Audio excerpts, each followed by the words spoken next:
Boa tarde a todos, pessoal do YouTube, pessoal aqui ao vivo, sejam bem-vindos. Estamos aqui dia 14 de abril de 2026, Dia Internacional da Quântica, para fazermos uma mesa redonda. Estamos aqui com os nossos participantes, o José Victor Soares, o Leonardo Rossato, o Edson Senhor, o Pedro Medeiro e o Lester Faria. Pessoal, eu vou pedir para que os participantes da mesa redonda, por gentileza, respondam duas perguntinhas rápidas para a gente abrir o jogo e o pessoal conhecer vocês. Com que vocês trabalham em quântica e por que vocês decidiram fazer esse trabalho? Por que quântica? Entendeu? Eu gostaria de chamar primeiro, vamos por ordem de chegada, o Edson. Edson, por gentileza, nos conte um pouco mais sobre a sua trajetória. Boa noite para você. Certo. Boa noite, meu nome é Edson Senhor. Eu sou estudante de PhD em Física aqui na Universidade de Connecticut, nos Estados Unidos, no grupo da professora Léa dos Santos, que também é brasileira aqui.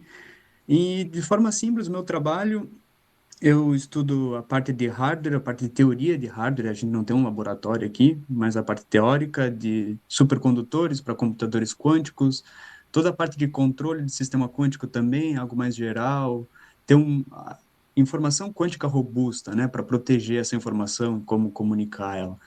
E o que me atraiu na área, eu acho que foi a mesma coisa que me atraiu pela física em geral, foi sempre ter esse pensamento reducionista, querer saber o intrínseco das coisas, o básico, o básico. Eu entrei na física por causa disso, e depois na física, acho que a mecânica quântica, quando com esse mesmo pensamento, tu vai querendo entender o átomo, vai querendo entender o elétron, então a mecânica quântica ela vem para responder essas perguntas e foi o que eu comecei a trabalhar na área. Acho que foi isso que me trouxe pro meio.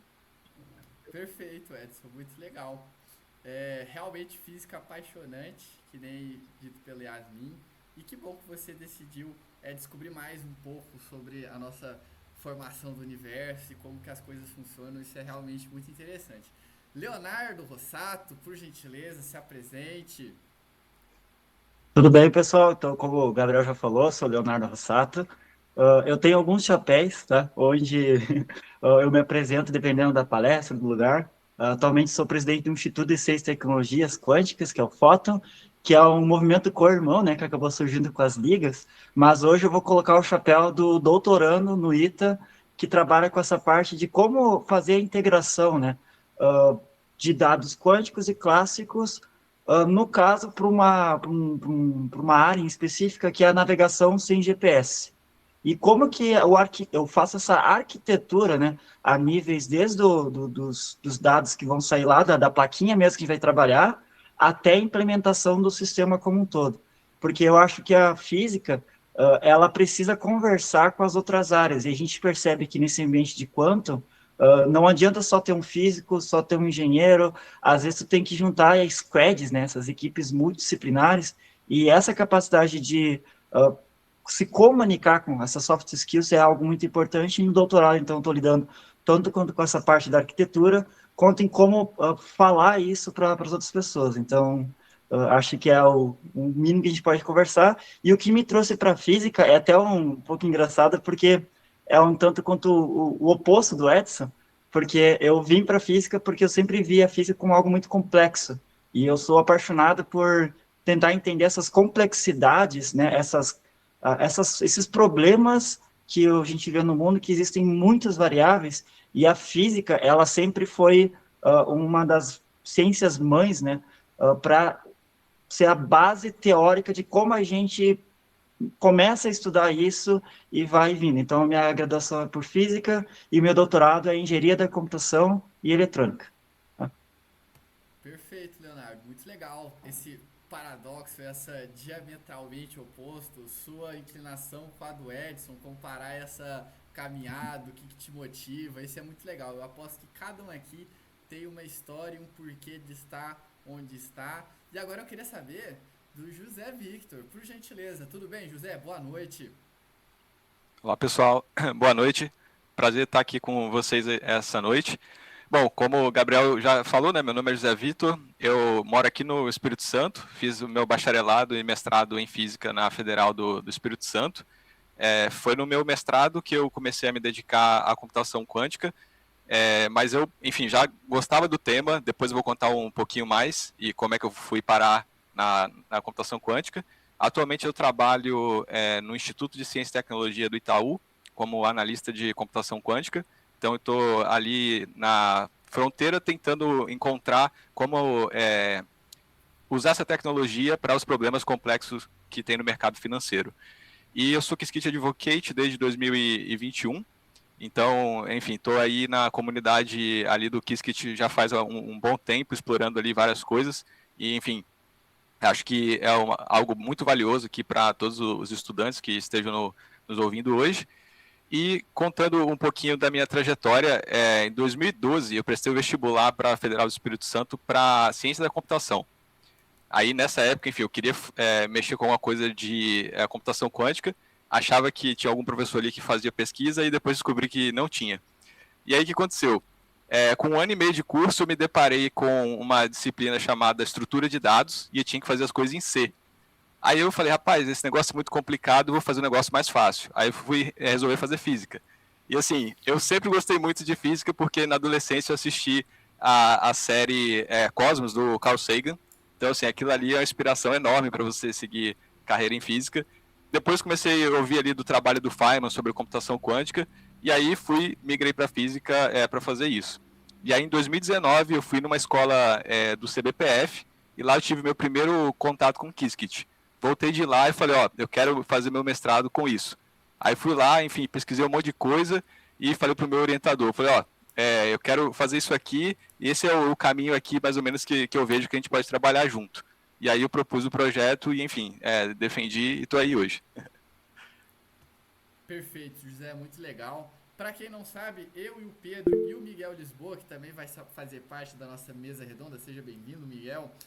Nós somos também Qiskit Advocates, é uma iniciativa bem legal para você conseguir compartilhar conhecimentos de quântica pelo mundo, não só aqui no Brasil, né, mas com outras pessoas do mundo inteiro. Então é uma iniciativa bem legal. Quem quiser saber mais pode mandar mensagem para mim, não sei quanto aos outros advocates, mas estou aberto a dúvidas. Quem quiser pode mandar e saber mais.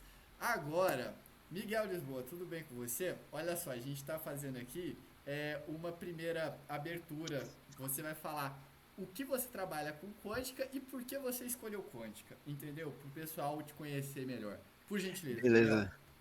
Miguel. Então, pessoal, eu sou Miguel, né? Sou Miguel Lisboa. Eu trabalho em computação quântica há um tempo, assim, eu comecei desde a iniciação científica no ensino médio, né? Eu trabalho no Venturus, né? Eu sou pesquisador no Venturus. Então eu tenho duas linhas de pesquisa, né? Ambas são voltadas mais para física, né? Então eu trabalho lá no Venturus com átomos neutros, né? Eu trabalho fazendo pesquisa voltada à computação quântica com o que a gente chama de analog quantum computing, né? Átomos neutros, íons aprisionados. E a minha linha de pesquisa que eu venho lá desde a UFPB, eu trabalho com o que a gente chama de fundamentos da mecânica quântica, né? Então eu busco entender propriedades básicas do processamento de informação. Então eu basicamente pego as teorias físicas, quebro ela em pedaços e tento entender o que propriedade faz o quântico ser quântico, o que faz o quântico ser tão especial, ou então de onde vêm as vantagens computacionais, né, da computação quântica, quais são as origens dessas vantagens, de onde vêm certas propriedades. Então eu estudo isso, os fundamentos matemáticos básicos da teoria quântica. Perfeito, Miguel. E por que você se interessou pela computação quântica e a teoria quântica? Cara, assim, eu sempre fui muito fascinado por física, eu sempre quis estudar física, assim. E eu lembro que eu tinha um apreço muito grande por fusão nuclear, eu era vidrado nisso. Desde a época que eu aprendi lá que o reator Arc, né, era um reator de fusão, assim, aí por volta, tipo, do meu 8º ano eu vidrei nisso, estudando tokamak e tudo mais, eu queria estudar isso como professor. E aí, de alguma forma, eu não lembro como, eu estudando por aí, eu cruzei com a computação quântica, eu fiquei sabendo disso, assim, e eu fiquei fascinado, assim, eu achei algo incrível entender outro paradigma de computação, e acho que o primeiro contato que eu tive foi com um livro que eu não tenho aqui comigo, que eu emprestei para o professor, que é de um professor lá que ele foi professor da Unicamp, professor acho que da UFSC, que é o Newton da Costa, né? Que ele pesquisa lógica quântica e tudo mais. Eu pensei, nossa, uma outra forma de pensar, outra linha de raciocínio. E aí eu simplesmente me apaixonei e desde então, desde o meu 9º ano, é o que eu quero fazer da vida, é estudar computação quântica. Perfeito, Miguel, muito legal. A gente pode perceber, pessoal, que todos os caminhos levam à quântica. Cada um tem um background diferente, mas todos acabam vindo para a computação quântica. Isso é muito legal. Se apaixonando, né? Um tema de fronteira muito interessante. Gostaria de chamar agora, por gentileza, Pedro Medeiros Merino. Tudo bem com você? Boa noite. Boa noite, pessoal, tudo bem? Então, como o Gabriel já me apresentou, né, eu sou o Pedro, eu também sou vice-presidente aqui da LASEC Feynman também. E, bom, falando um pouco mais sobre mim, eu sou bacharel em Física pela USP, né, Universidade de São Paulo, me formei ano passado, e agora eu estou no mestrado, pesquisando de forma breve, assim, Quantum Machine Learning num contexto de cibersegurança, né? E, bom, o que me levou a pesquisar mecânica quântica, computação quântica de modo geral, acho que é uma história que veio bem, assim, de quando eu era pequeno, sabe? Eu sempre fui muito curioso, assim, queria entender como as coisas funcionavam e tal, só que as coisas que eu falo no sentido de natureza mesmo, né? Como que a natureza se comporta, como que ela funciona. E na época era engraçado que eu não gostava de matemática, tipo, 6º, 7º ano ali do fundamental, não gostava de matemática, não gostava de estudar muito essas partes de exatas. Só que eu comecei a perceber que, assim, para entender o que eu quero entender, o que eu tenho curiosidade, eu tenho que começar a estudar coisas de exatas, né? E aí eu fui me encaixando, né? Fui criando gosto, tomando gosto, assim, por uma jornada de querer entender as coisas. E dentro da física ali, o que eu encontrei, pelo menos na minha visão mais de criança ali da época, né, pré-adolescente e tal, que tinham mais coisas em aberto, mais coisas assim, que me despertavam mais curiosidade mesmo, era a mecânica quântica, né? Aquela história de uma partícula pode estar em 2 lugares ao mesmo tempo, experimentos da fenda dupla e tal. Você vê isso como uma criança, você pensa, caramba, como assim, né? Que isso acontece mesmo? É ficção científica e tal. Eu falei, eu quero estudar esse negócio, eu quero me formar em física para poder falar que eu entendo esse negócio mesmo. É o único curso, pelo menos até onde eu sei, tem alguns outros poucos, né? Mas o curso que mais estuda isso, de fato, é a física, né? O bacharel. Aí me formei e, bom, e aí eu estou nessa jornada aí para tentar entender e contribuir, né, com a comunidade científica no assunto também, que é um grande sonho meu, né? Perfeito, Pedro. Muito obrigado. Para quem não sabe, o Pedro nos representou lá nos Estados Unidos, no evento da IBM que teve ano passado. Muito obrigado, Pedro. Nesse evento, inclusive, a gente conheceu o José Victor e umas outras pessoas lá, foi muito bom. E agora, ó, os últimos serão os primeiros. O maior senioridade, com a maior experiência e gabarito para falar sobre o tema. Coronel Lester, boa noite. Eu deixei o senhor por último, porque aí o pessoal ia conseguir entrar para dar mais audiência, beleza? Então, Coronel, por gentileza, boa noite. Como é que o senhor está? Não, beleza, Gabriel. Não, tranquilo, bom estar com vocês aqui. Você só esqueceu de falar que é o que tem cabelo branco nessa história toda, né? O pessoal tá voando baixo aqui e a gente já meio que de cadeira de roda e andando, mas é bem interessante tudo isso que a gente vem construindo e tem conseguido contribuir também na formação de todo mundo. Então, boa noite a todos, tá? Meu nome é Lester, né? Eu sou professor do ITA, hoje na pós-graduação ali em Engenharia Eletrônica, Computação. Então, com esse movimento de estar lá na pós-graduação, a gente consegue ter uma projeção que que eu não tinha antes de começar nesse movimento. Ou seja, a gente consegue, por meio dos alunos, dos mestrandos, dos doutorandos, estudar várias coisas ao mesmo tempo. E aí a quântica, ela acaba tendo um potencial muito grande nisso. Né? Eu lembro que quando eu formei em engenharia, e isso aí já tem algum tempo, né? Eu sempre fui engenheiro eletrônico, né? Ali pelo ITA já, e eu sempre gostei muito de hardware. Então, eu gostava de fazer hardware, ver a parte de sensores, e nisso eu fui me especializando. Então, fiz a minha graduação, estudei uma série de sensores, desenvolvi alguma coisa. No mestrado, eu comecei a trabalhar com a parte de sensor infravermelho, para a parte de missilística, né? Então, a gente começa a migrar por um caminho que já não é muito trivial, E num determinado momento a gente foi lá trabalhar na África do Sul, passei 2 anos e meio na África do Sul, desenvolvendo o sensor de um míssil de 5ª geração infravermelho, e a gente começa a perceber que a física clássica começa a não explicar muito mais o comportamento do sensor que a gente precisa. Então, a gente começa a perceber que quanto mais a gente desce para tentar entender o semicondutor, quanto mais a gente tenta descer para explicar o comportamento da matéria, a física clássica já não é mais suficiente. E aí eu tive que migrar para a quântica, né? Então, quando a gente começa a modelar o comportamento de semicondutores, de materiais, a gente começa a ter que migrar para isso e que a gente começa a perceber que a quântica ela está no nosso dia a dia.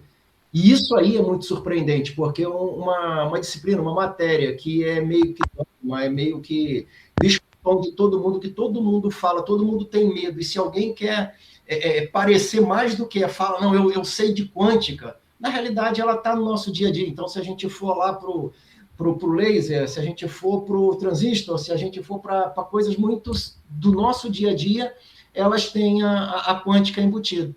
Só que aí tem um problema, né? Porque a gente usa esses efeitos, mas não consegue controlar, ou consegue controlar parcialmente. A gente não usa a quântica para extrair dela os maiores efeitos, ou conseguir efeitos que sejam relevantes frente à física clássica.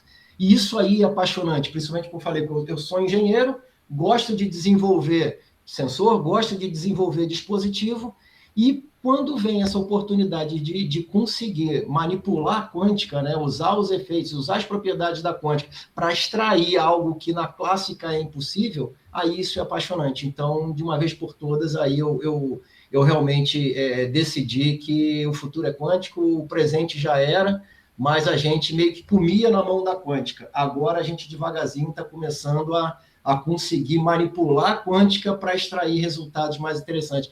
Então, a quântica surgiu meio que como um caminho natural aí, de quem quer entender um pouquinho mais o universo e como as coisas funcionam. Sem isso, a gente não consegue. E sem a quântica também, a gente não estaria vivo, né? Então, aquilo, falaram da fusão aí, eu não lembro quem foi, mas, pô, o Sol é quântico, né? Então, para a fusão no Sol, se a gente tem a temperatura, se a gente tem aquilo tudo lá, né? É porque a gente tem o tunelamento quântico, a gente tem a geração de calor e a gente acaba tendo vida por conta disso daí. Então, a quântica ela está no nosso dia a dia. Então, sem criar dogma, a gente tenta levar isso para todas as pessoas. E acabou entrando na nossa vida de uma forma muito natural aí, por uma necessidade natural de conseguir entender as coisas e manipular essas coisas. Perfeito, Lester, muito obrigado. Pessoal, então acabamos com as apresentações dos nossos integrantes da mesa redonda. Gente, eu tava querendo guardar essa pergunta para jogar um pouquinho depois, mas eu acho que já é hora. Vamos começar quentes. Eu queria saber, na opinião de vocês, o que é realidade quando se fala em computação quântica e o que é hype, por gentileza. Na minha visão, uma das maiores falácias é falar que o computador quântico vai substituir por completo o computador clássico. Eles vão trabalhar juntos, essa é a visão que eu tenho. O que vocês acham sobre? Gostaria de saber a opinião de vocês, integrantes da mesa. Alguém gostaria de falar primeiro? Eu posso dar um pouco do tom aí, porque eu preciso sair um pouquinho mais cedo. Perfeito. E aí eu faço minhas últimas contribuições. E a palavra que eu sempre venho trazer quando eu vou palestrar, e ano passado foram mais de 40 palestras ao longo do ano em 12 estados, e existe um conceito, e a gente vai perceber que o quantum está sempre assim, tá? Tudo é muito rápido, tudo muda muito rápido, e os conceitos a gente fica uns 3, 4 meses sem estudar, parece que a gente não conhece mais a área que a gente está estudando. E uma das coisas que surgiu ao longo do ano passado foi um conceito muito interessante, que é o QCSA, que é o Quantum Computational Sensing Advantage. O que seria? Nós, enquanto sociedade, já utilizamos essa ideia de usar computação e sensores, né, para resolver problemas complexos, por exemplo, usando a IoT, para poder conectar vários aparelhos, e, por exemplo, a gente, por dentro de casa, conectar uma IA, e aí, por um comando de voz, controlar alguma aplicação que está no outro lado, no outro país, fazendo alguma coisa. Só que, à medida que o quantum foi avançando, né, saindo da primeira, segunda geração, foi se percebendo que a computação quântica, mas não só a computação, os sensores, a comunicação, a criptografia, várias áreas foram saindo e surgindo do quantum e foram se aplicando às tecnologias, de forma que a gente possa agora ter soluções que elas são híbridas, ou seja, você tem um pouquinho de alguma coisa de quântico que vai adicionando no clássico. E aí vem esse conceito que eu achei muito legal, e que eu estou sempre falando, que é de adicionar o quantum nesses sistemas de computação sensorial. E aí é avançado porque justamente são problemas complexos. Por exemplo, hoje você já pode procurar, tem até artigos falando sobre IoT quântico, ou até sistemas de internet, onde tenham protocolos de comunicação quântica ali agindo. Então, são coisas que, de fato, não vão ser hypes. Por quê? Porque é uma tecnologia que ela não é simplesmente algo que vai vir rapidamente, vai ser trocada por outra coisa. Não, é algo que ela é escalável, ela está surgindo aos poucos e tem muitas equipes que estão adicionando bloquinhos e bloquinhos, e é isso que configura o que não é hype. É exatamente essa possibilidade onde cada pessoa ela pode adicionar uma implementação um pouquinho nova, né? E aí ir adicionando de forma que o que tinha antigo ele se mantém, mas você vai melhorando aos poucos, é o que configura uma adoção em massa a nível de mercado, uma adoção em massa das pessoas do meio acadêmico entender que essa tecnologia é válida, que os princípios básicos estão ali. Então, eu acho que é isso que eu diria. Então, o Quantum, a gente está nesse momento que é o Quantum Ready, que é o momento de aplicar soluções híbridas. E esse QCSA é quando a gente poderia ter o ápice, quando a gente pode usar tanto a computação quântica, o sensor quântico, a comunicação quântica, tudo junto, que seria o próximo nível do híbrido. Então, é como se fosse uma espécie de futurologia de como que vai ser o mundo daqui a algumas décadas, talvez. Enquanto a gente está no híbrido, começando, a gente pode chegar lá no futuro que todas as tecnologias talvez até sejam quânticas. Mas, como o próprio Gabi falou, não é que o computador quântico vai substituir tudo. Ele vai substituir em algumas partes e o clássico vai se manter, principalmente essas questões de IA e alguns protocolos, tipo o MCP, que já se perpetuaram a nível de mercado.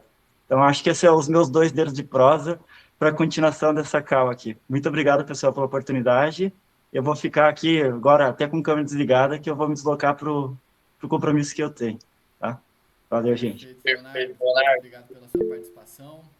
Pessoal, quem gostaria de complementar, falar um pouco mais, por gentileza? Eu posso complementar um negócio rapidinho sobre isso, né, de substituir o computador quântico, substituir o clássico, mas puxando para a minha área, né, que tem um pouco mais de domínio, né, da inteligência artificial, quanto machine learning. O que se vê hoje na literatura, nas pesquisas sendo feitas atualmente, são estudos muito de comparação. O pessoal está comparando uma tarefa muito específica da inteligência artificial clássica com a inteligência artificial com elementos quânticos ou até puramente feita em computação quântica. Então, pelo menos na área que eu estudo, o contexto que a gente está é realmente de explorar, olha, nisso daqui o computador quântico se sai melhor? Se ele tem um desempenho melhor, daria para substituir o clássico ou não? Então, assim, essa discussão ainda está muito quente na literatura. Então, quando a gente vê, por exemplo, hoje está muito no dia a dia das pessoas, coisas como o ChatGPT, o Gemini, o Cloud, né, e tudo mais. Então, assim, um pouco de cuidado quando a gente fala, tipo, a computação quântica vai substituir os computadores clássicos, daqui a amanhã a gente vai ter o ChatGPT quântico. Não é bem assim, né? Pode ser que daqui a 100 anos, sabe, a gente estiver em outra era ali da humanidade, a gente descubra uma propriedade nova da física quântica, não sei o que e tal, que pode ser que nos leve a caminhos que hoje a gente não consiga imaginar. Um paralelo que eu gosto de fazer é quando o computador clássico surgiu, lá no período da Segunda Guerra. Quando ele surgiu, era uma máquina que pesava 2, 3 toneladas, ocupava uma sala inteira, fazia operações básicas só, mais, menos, subtração, divisão, etc., né? E não tinha monitor, não tinha mouse, não tinha teclado, tudo era operado ali manualmente, né, e tal. Naquela época, se você perguntasse para alguém, olha, sabia que daqui a uns 100 anos eu consegui ter um aparelho, assim, um negócio que a gente vai chamar de celular, que vai ser 100 vezes mais potente que esse negócio na sala inteira? O pessoal vai falar, não, como assim? Né? O que você está falando? Isso é impossível. Com o conhecimento que a gente tem hoje, isso é inviável, né? Mas 100 anos ali se passaram e aí a tecnologia evolui, a gente dominou técnicas de de produção de hardware, produção de conhecimento mesmo, que a gente não tinha naquela época. Então, assim, quando eu coloco essa analogia, eu coloco a minha visão pessoal. Olha, a minha visão é que daqui 100 anos as coisas podem estar encaminhando para caminhos que hoje a gente não consegue imaginar. Mas a realidade hoje é que é uma coisa que não vai ser substituída da noite para o dia. E se for implementada, será híbrida, né? Como o Léo comentou. Maioria clássica, as operações todas em computadores clássicos, um pedacinho de roda no quântico, porque a gente viu que tem vantagem, volta para o clássico, continua as operações ali. Então, hoje, pelo menos, o cenário da minha área, pelo menos, é esse daqui. Eu posso fazer uma pergunta para o Pedro rapidão, só para pegar Opa, pode? um gancho aí? Tudo bem? Boa tarde, pessoal. Pedro, deixa eu te perguntar, eu não conheço muito o ramo, só para eu entender ali. Então, hoje, não dá para dizer, então, que a gente vai substituir, assim, a gente vai usar ainda coisas do computador clássico, assim, né? Isso. Mas eu só queria entender por quê, porque pelo menos o que é vendido aí, né, nas palestras, é o poder de processamento do computador quântico, a rapidez, a eficiência. Em que situações, por exemplo, faria mais sentido eu utilizar o clássico do que o quântico, por exemplo? Então, vai depender muito ali do contexto. Puxando para a minha área, né, de inteligência artificial, a parte, por exemplo, da minha pesquisa, processamento de imagens, né?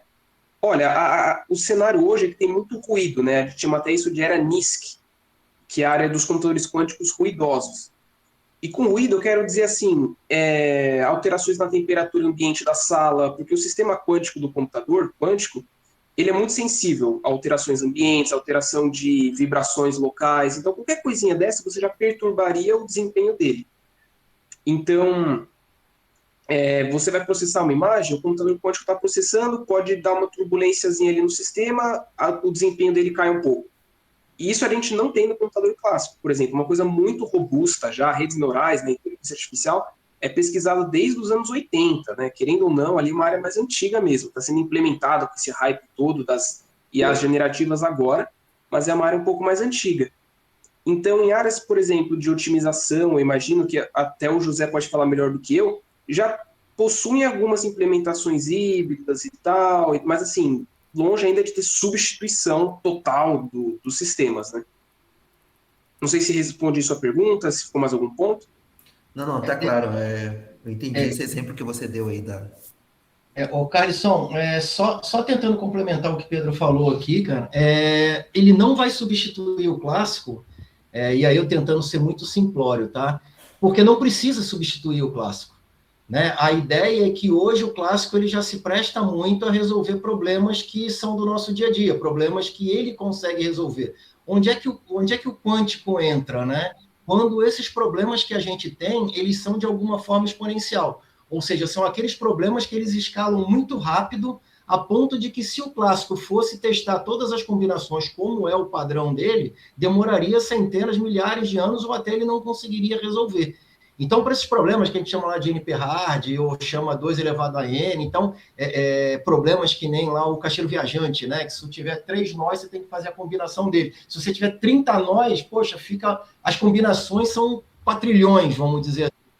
A gente não consegue fazer com o clássico. Para esses problemas, combinação de molécula, novos remédios, novos fármacos, novos cosméticos, então, moléculas novas, né? Combinações do grafeno, tudo isso aí, onde você tem uma biblioteca muito grande e você precisa combinar com elas a ponto de ter que minimizar energia, né, disponível ali, e você conseguir chegar numa solução, o clássico não faz, porque é uma combinação muito grande e ele cresce exponencialmente. Para esses problemas, o quântico entra.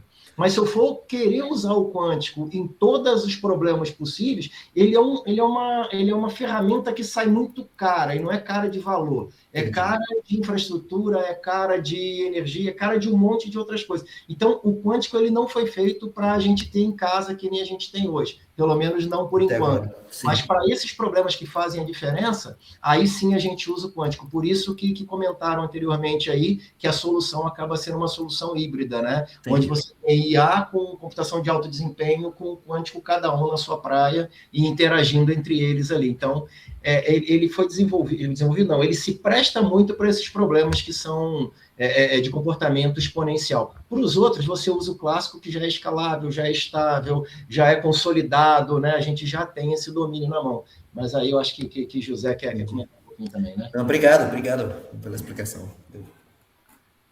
Bom, eu ia muito na linha do que o senhor já comentou, Coronel Lester, e aí, enfim, que eu queria trazer o seguinte, né, como a gente tem CPU, GPU, você tem, por exemplo, TPU, DPU, a gente vai ter a QPU, né, a Quantum Processor Unit, que ela vai estar dentro desse ecossistema. Tanto é que a própria IBM mesmo, no projeto dela, é o Quantum Supercentric Center, que no caso você acoplar um HPC com um computador quântico, para aí você, enfim, tá ali atuando num problema de farmácia, por exemplo, para você, enfim, criar uma nova molécula, experimentar ali uma nova vacina, coisa assim. Ou até mesmo você pensar aqui no Brasil, que tem a questão de plantações, né, o agronegócio. Você tem um problema ali que é muito complexo, que é a questão da fixação do nitrogênio no solo. Isso aí demanda muito poder computacional. Hoje em dia a gente até consegue atacar isso de maneira não exata, né, nos computadores clássicos, porque a gente não consegue colocar dentro do computador clássico toda a complexidade que tem ali dos sistemas quânticos, que no caso são as moléculas que estão ali presentes. Então, assim, até mesmo quando você volta lá nos primórdios da computação quântica, nos anos 80, né, quando o Richard Feynman solta aquela frase, né, que a natureza não é clássica. Se a gente quer simular ela de maneira eficiente, a gente tem que fazer isso usando um computador que siga as leis da física quântica, né, que é a linguagem da natureza. Então, ele está fazendo esse convite para a gente trocar de paradigma, e não só isso.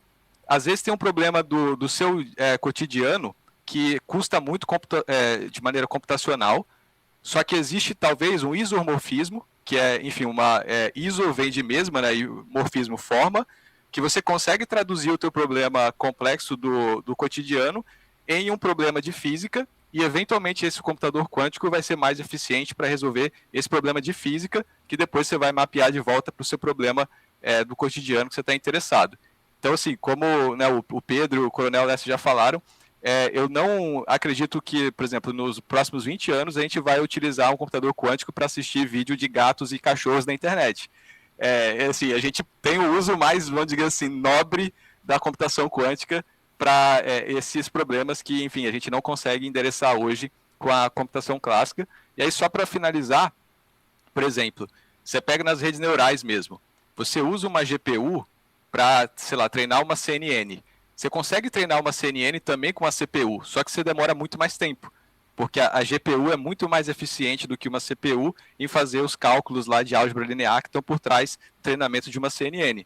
Então, aqui, a lógica com a computação quântica vai ser a mesma coisa. A gente conseguir entender quais são esses problemas onde a gente consegue extrair essa performance a mais usando computação quântica e deixar a clássica fazer o que ela já faz muito bem, estabelecida.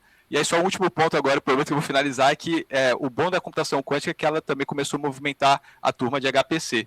Se você pegar todos esses papers que o pessoal fazia o claim de Quantum Advantage, depois veio a turma de HPC e começou a testar novas formas de processar e mostrar que essa vantagem, a princípio, não estava ali, enfim, bem estabelecida, né, que, na verdade, tinha outras maneiras mais eficientes de fazer classicamente. Então, acho que está sendo uma contribuição bem legal dessa corrida entre computação quântica e computação clássica.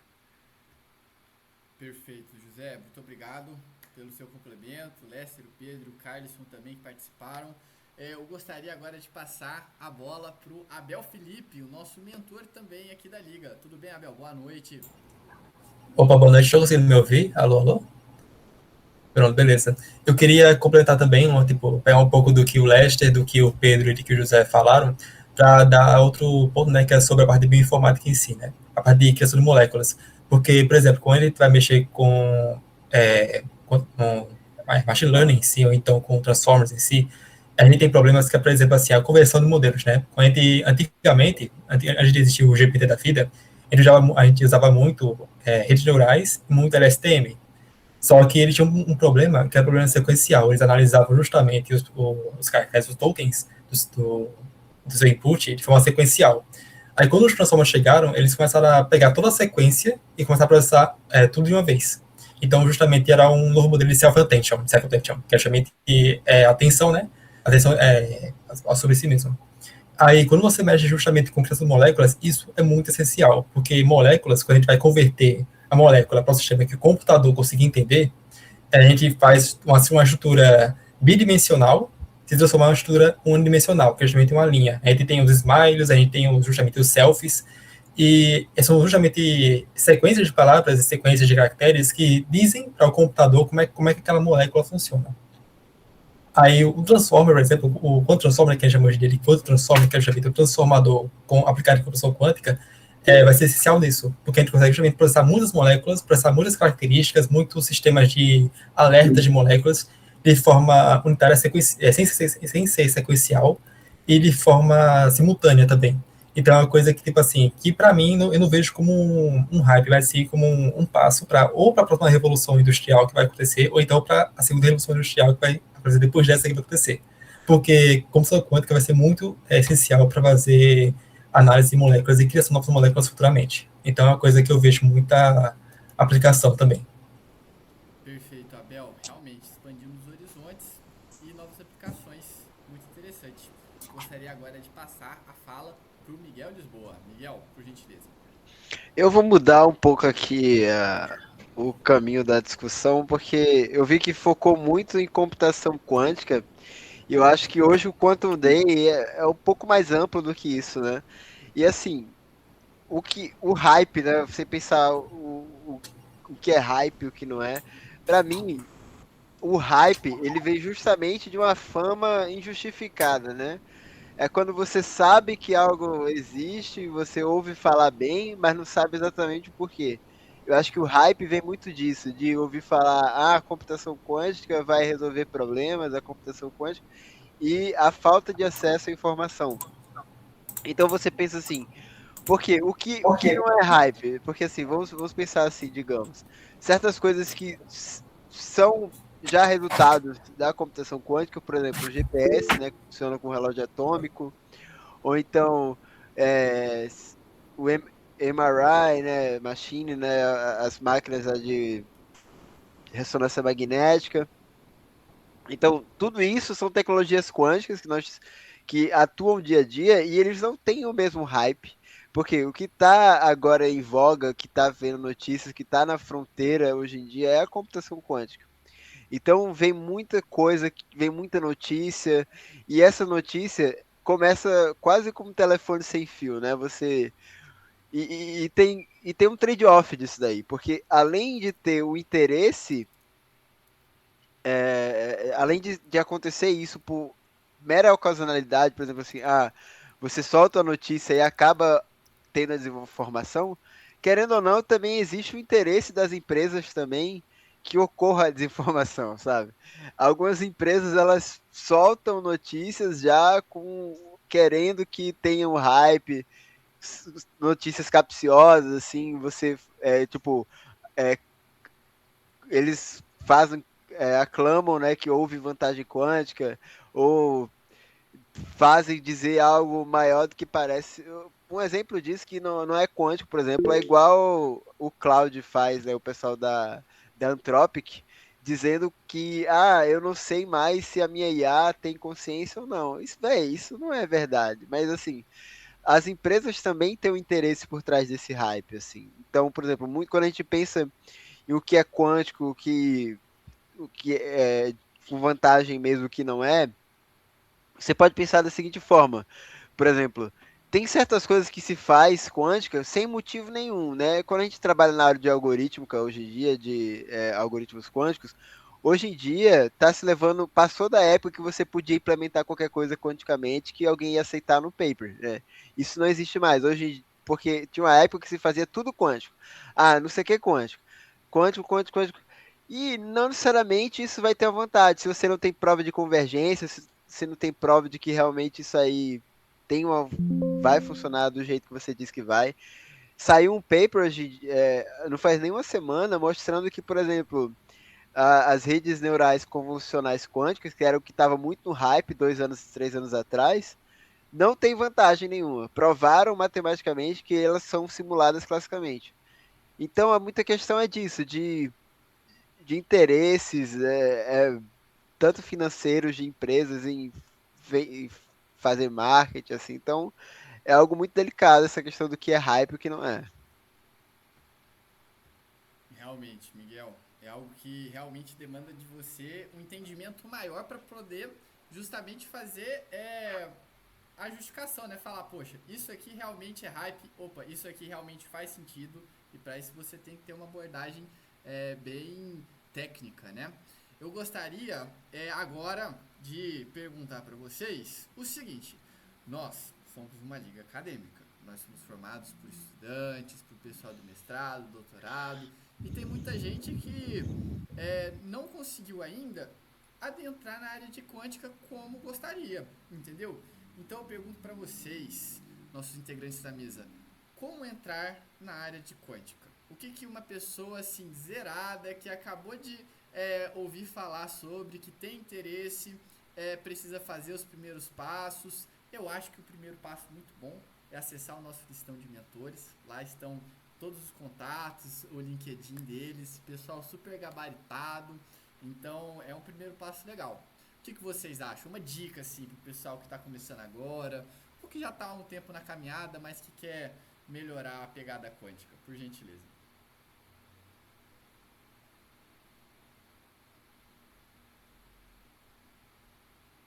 Eu posso começar a falar. Ah, Geralmente, acho que quando tu ouve em computação quântica mais específico ou em mecânica quântica, tu vai pensar num físico, né? Então, teria que puxar uma área mais de física, mas eu acho que hoje em dia, principalmente, isso não é verdade. Tanto só para citar um exemplo que tem um clube aqui que agora eu faço parte de computação quântica e eu sou o único físico que faço parte do clube. Os outros são de ciências da computação, tem gente de economia, e eu sou o único físico. Então, o que eu diria para entrar na área, pelo menos, assim, eu acho que ajudaria muito álgebra linear, entender álgebra linear, pelo menos o básico, assim, não precisa entender muito de mecânica quântica, mas eu diria essa parte matemática que vai ser essencial para entender, questão de probabilidade estatística também. E tem muita plataforma hoje em dia no YouTube, às vezes até um chat GPT vai te ajudar um pouco, se tiver um pouco de cuidado, claro, né? Mas eu diria que, primeiro passo, participar dessas calls, que nem tem muito hoje em dia, eu acho isso muito legal. Uma vez podia ser só em inglês, mas agora tem vários no Brasil inteiro, então tu pode participar de comunidades, conversar, debater, acho que isso, tu vai aprender muito com outras pessoas. Eu gosto de pensar assim, que com esses debates tu vai sempre aprender em paralelo, né? Tu vai aprendendo uma visão, a outra pessoa vai aprendendo, vocês conversam e basicamente aprendem juntos. Então, cursos introdutórios tem muito na internet, principalmente questão de álgebra linear, assim, algo mais técnico, eu olharia isso um pouquinho com mais cuidado. E eu vou puxar um pouquinho para uma mecânica quântica básica, que eu acho que é sempre bom dar uma olhadinha, né, o que originou tudo, assim. Mas eu ficaria com esses dois tópicos, probabilidade estatística e álgebra linear no início, pelo menos ter uma noção. Perfeito, Edson, muito obrigado. Realmente muito importante você ter um pouco de conhecimento nessas áreas, pelo menos para você iniciar, né? E claro, quando você vai avançando, você percebe que realmente você tem que saber mais sobre essas questões, principalmente álgebra linear, muito importante. Obrigado. Abel Felipe, por gentileza. Opa, para completar também, né, o que o Edson comentou, eu também recomendaria, tipo, para computação quântica em si, não para física quântica, eu recomendaria, tipo, ter uma pequena base de programação também. Tipo, não precisa ser uma linguagem complicada, porque tem muita gente que recomenda, vai para C++, vai para C#, esse tipo de coisa. Não, mas pode começar com Python, por exemplo, uma linguagem simples para problemas simples. Você pode usar, por exemplo, as bibliotecas como Qiskit para você fazer simulações básicas. E tem muito tutorial na internet, tem muito tutorial no YouTube, tem muito artigo falando sobre isso também. Então, não precisa de muito, sabe? É só, tipo, pesquisar um pouco, ou então conversar com as pessoas também que são da área também, né? Tipo, os mentores aqui também. E, inclusive, tanto eu quanto os outros mentores colocamos materiais, né, na liga disponíveis, recomendações de livros e artigos que nós já recomendamos para quem quer entrar na área também. Então, justamente, é um roadmap, né, um pequeno roadmap dizendo como é que você pode entrar na área também. Então, é uma coisa que eu acho bem útil. Perfeito, Abel. Realmente, pessoal, nosso listão materiais indicados pelos mentores também, está lá no grupo do WhatsApp, no nosso bio, vocês podem olhar lá na descrição do grupo, tá o link lá para vocês. Miguel Lisboa, por gentileza, agora é a sua vez. Opa, eu vou dar aqui uma de pedagogo aqui, né? Vou meter a pedagogo. Eu não vou falar especificamente de computação quântica aqui, que eu acho que todo mundo vai dar uma contribuição específica, né? Eu vou falar de aprender mesmo, assim. Eu acredito que o ato de aprender, de estudar, é algo ativo, né? Muito se tem essa ideia de que você está consumindo conteúdo, mas não, eu acho que aprender vem de proatividade, de você ir atrás, se questionar. Então não adianta você ler um livro ali e ficar lendo, o negócio entrando na sua cabeça e você não se questionar sobre. Então eu acho que é para aprender a computação quântica, aprender física quântica, ou qualquer outra coisa, na verdade, da sua vida, é interessante você se perguntar o porquê das coisas, refletir o porquê aquilo é daquele jeito, ver se na sua cabeça faz sentido. Então, ter a proatividade de ir atrás, de se questionar, de ver o porquê, como as coisas funcionam. Assim, não adianta você ler 1000 livros, você ver 1000 vídeos, você virar um papagaio, porque, assim, não é querendo criticar ninguém específico, mas eu vejo hoje em dia, a gente vive um mundo de papagaio, de gente que aprendeu falas prontas, termos prontos, que sabem replicar clichês aí, mas não necessariamente tem a capacidade de fazer e botar a mão na massa e realmente dizer que aprendeu algo. Então, assim, se querer aprender, querer fazer, você basta querer, ter proatividade, botar a mão na massa. Você só se aprende fazendo, questionando. Porque pensa só, o cara que descobriu, ele teve que fazer todo... Ele não tinha nada. Então, para você aprender de fato, você também tem que passar pelo mesmo processo de, ok, e se isso não existisse? Para que caminho seguir? Você tem que fazer todo esse processo de construção do conhecimento. Então, o conhecimento não vem só botando coisa na cabeça, ele vem justamente de galgando, né? Passo a passo. Perfeito, Miguel, exatamente. Para você aprender algo, você precisa suar mentalmente, precisa ter o esforço, e não que aquilo você está fazendo errado em ter esse esforço, mas entender que faz parte do processo. Isso é muito importante. Gostaria de passar agora a fala ao Coronel Lester, por gentileza, Coronel. Na realidade, o que eu ia comentar é um pouquinho do que Edson falou, Abel e depois Miguel, na sequência, inclusive, que eles falaram, né? E agora, só botando a pecinha antes, né? Parece brincadeira, se fosse combinado não era tanto, mas é mais ou menos a jornada que eu entendo, né? Primeiro ponto, eu acho que a gente precisa cada vez mais de pessoas falando de quântica, pessoas entrando nessa área e pessoas ajudando a gente a divulgar e a catequizar a disciplina, o tópico, né, o assunto, né? Então, eu acho que o que Edson trouxe aí, de saber conhecer um pouquinho mais, falar de álgebra linear, de probabilidade, de mecânica quântica, é importante para não falar besteira, porque senão, ao invés da gente ser multiplicador, no sentido de multiplicar coisas corretas e ajudar a levar a mensagem adequada e fazer com que as pessoas falem de quântica de uma forma adequada, a gente faz ao contrário. Então, para não falar besteira, vamos estudar e vamos entender o que a gente está falando. Aí, o segundo ponto cai muito no que Abel falou, né? Uma vez que eu entenda, que eu saiba do que eu estou falando e que eu entenda os conceitos que estão por trás daquilo ali, o que eu sugeriria é o quê? Pega aí o Qiskit e começa a implementar aqueles algoritmos que já são conhecidos. Pega um Gruber da vida, implementa lá, vê se vai rodar, sente um pouquinho na pele a dificuldade de fazer aquilo, vê quais são os erros, como é que eu posso otimizar, como é que eu não posso. E começa a sentir a dificuldade de implementar aquilo ali e de ver a coisa acontecer.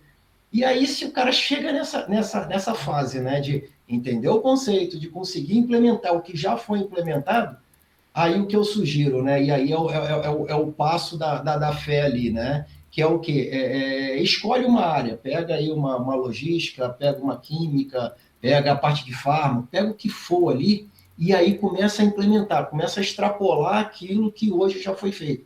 Então, ele sabendo os conceitos, tendo implementado o que já é meio que domínio comum, tenta extrapolar isso daí e implementar em alguma área que não foi ainda explorada. E aí você, é o que eu falei, dá esse passo da fé e consegue trazer um valor agregado. E aí a gente começa a ter impacto real e trazer soluções ou aplicações diferentes do que a gente vê no mercado. E aí a gente vai ter atingido realmente essa jornada, né? esse ciclo virtuoso de formação de RH e de um RH qualificado com aplicações específicas. Porque também tem mais essa, né? Enquanto a gente continuar falando de teoria, só de teoria, eu sei isso, eu sei aquilo, eu sei implementar, o mundo não vai olhar para a gente.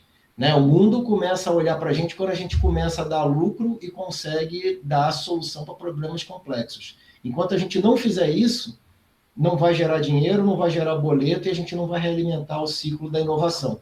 Então, eu acho que a gente ainda está numa fase muito inicial da quântica, mas eu acho que o grande salto vai ser dado quando a gente começar a implementar soluções para problemas complexos que até agora não tinham solução, ou trazer coisas novas, porque aí as pessoas vão começar a ganhar dinheiro com isso, a implementar soluções, e aí o pessoal vai falar, poxa, realmente, quântica é um baita de um mercado / conhecimento, e aí eu acho que a gente vira a mesa, né? Para a gente deixar de ser só acadêmico e começar a ser um pouquinho de empreendedor / prático, né? Então, acho que esse é um desejo de ser, né? Vamos dizer assim. Perfeito, Lécia, muito obrigado. Pessoal, então a importância da engenharia, né? Não só a pessoa que é graduada, mas o ser humano ter esse conhecimento de como engendrar coisas novas, como fazer coisas novas a partir do conhecimento que já tem, gerar riqueza para a sociedade. Eu acho que isso é uma missão de todos, né? A gente devolver aquilo que a gente recebe é sensacional. Gostaria agora de passar a fala para o José. José, por gentileza. Bom, vamos lá. Assim, pelo menos na minha visão, a base realmente é tudo que o pessoal já comentou aqui, álgebra linear, probabilidade estatística, números complexos, aí obviamente, né, noções de mecânica quântica. E, por exemplo, se você quiser seguir uma trilha que nem, por exemplo, do Edson, né, que está ali mais focado na teoria, aí obviamente você vai precisar percorrer um pouquinho mais profundo no caminho da física, né? Eu acredito que tem gradações, né? Então existe espaço para todo mundo. Inclusive, até achei bem legal o Edson comentar que no grupo dele ele é o único físico, que tem economista, que, enfim, tem pessoas de várias outras formações, porque eu acho que realmente a gente precisa disso até mesmo para ampliar a nossa capacidade de pensamento. Porque às vezes você enxergando do ponto de vista, enfim, de um economista, como que ele modela um problema, às vezes isso te faz enxergar, ok, essa matemática aqui que parece abstrata que eu estou fazendo, tem conexão com aquilo lá. E aí é o que o Coronel Lester falou. A gente consegue aplicar isso e gerar, enfim, dinheiro, gerar, enfim, atenção. E acho que isso é fundamental. Então, eu diria até mesmo, como o Abel comentou, né, aprender Python, mesmo que Python não seja a linguagem mais performática, mas eu diria, por exemplo, se você quer virar um cientista de dados, hoje Python é, enfim, o que está ali nas principais bibliotecas de inteligência artificial. Então, é muito importante você também explorar a parte de programação. Eu diria que programação é uma ferramenta muito poderosa, assim, independente do caminho que você for seguir, seja na computação quântica, na economia, enfim, qualquer outra coisa. Eu acho que, enfim, programação é o inglês que todo mundo falava, enfim, ali nos anos 80, 90, que você tinha que aprender, e hoje programação, na minha visão, é uma dessas, assim, game changer. E aproveitando até uma coisa, tanto que o Miguel comentou, que o Coronel Lester também falou das tecnologias, por exemplo, ano passado a gente teve o centenário da mecânica quântica. E pensa o seguinte, o quanto de coisa importante que a gente já tem no nosso dia a dia, que a gente conseguiu fazer por a gente entender esse mundo do muito pequeno ali, que tem uns comportamentos muito estranhos, que a gente, enfim, na nossa experiência humana, a gente não está acostumado a ver. Né? Então, como o Coronel Lester falou, laser, enfim, o Miguel falou ali de MRI, você pega, se você já fez uma ressonância magnética, uma tomografia, você teve contato com física quântica no seu dia a dia. E até mesmo tem um exemplo que eu gosto de falar, que todo mundo, enfim, acho que não faz essa conexão, que é o trem-bala do Japão, que enfim, é supercondutor. Se não fosse a gente aprender física quântica, a gente não descobriria a supercondutividade, a superfluidez. E isso, por exemplo, gerou um transporte muito rápido no Japão, por exemplo. Isso é na escala, enfim, dos seres humanos, não é na escala do micro. Então, tem muita coisa interessante que a gente ainda vai explorar. Então, digamos assim, a gente tem a primeira geração de tecnologias que surgiram devido ao nosso entendimento da mecânica quântica. Agora a gente está aprendendo a controlar um pouco mais, e aí está aparecendo tanto a computação quântica, quanto os sensores quânticos e as comunicações quânticas. Então, a gente está caminhando, né, para a segunda, enfim, revolução tecnológica, vamos colocar assim, baseada em mecânica quântica. E se você for olhar o PIB, enfim, do mundo, boa parte das tecnologias hoje está relacionada, enfim, com alguma aplicação muito profunda, tanto de matemática quanto de mecânica quântica, enfim, de física no geral. Então, assim, a gente produz muita riqueza com essas matérias, né, de base. E eu acho que uma coisa também, acho que fundamental, uma analogia que eu gosto de fazer, é o papel, enfim, de você ter um recurso para explorar coisas novas. Imagina que você tem um pomar, e você pega toda a sua produção de maçã e come as maçãs. Ok, você está alimentado, enfim, você está comendo maçã e tudo mais, só que se você pega um pouquinho dessas maçãs e deixa para você experimentar, fazer coisas novas, eventualmente você vai aprender a fazer o suco de maçã, o bolo de maçã, o doce de maçã, você vai enriquecer, enfim, vai ter um monte de novas coisas surgindo. E eu acho que isso, enfim, é fundamental a gente também conseguir defender esse espaço de fazer a pesquisa para você explorar as possibilidades. E aí conversar com outras áreas, que é algo, enfim, que o Edson comentou ali do grupo dele, que é você ter essa parte interdisciplinar, que aí você vai conseguir construir, enfim, algo de bastante valor aí para a sociedade. Perfeito, José. Eu gostei muito da analogia das maçãs, achei muito legal. Realmente, se você vai usar aquilo para resolver um problema com a mesma lógica que você sempre teve, você nunca vai ter coisas novas. Então, pensa um pouco diferente, pensa um pouco fora da caixa, entendeu? Essas são as bases de uma inovação futura na sua vida e na vida de muitas pessoas que estão ao seu redor. Pessoal, olha só, como faltam uns 3 minutinhos para 7, eu já vou... José...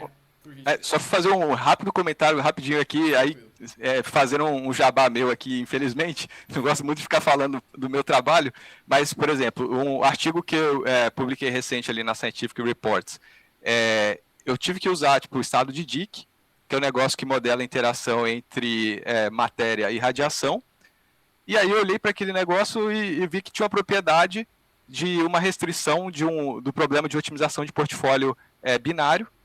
E eu falei, olha só, eu posso usar, enfim, esse estado já para satisfazer a restrição do meu problema de otimização.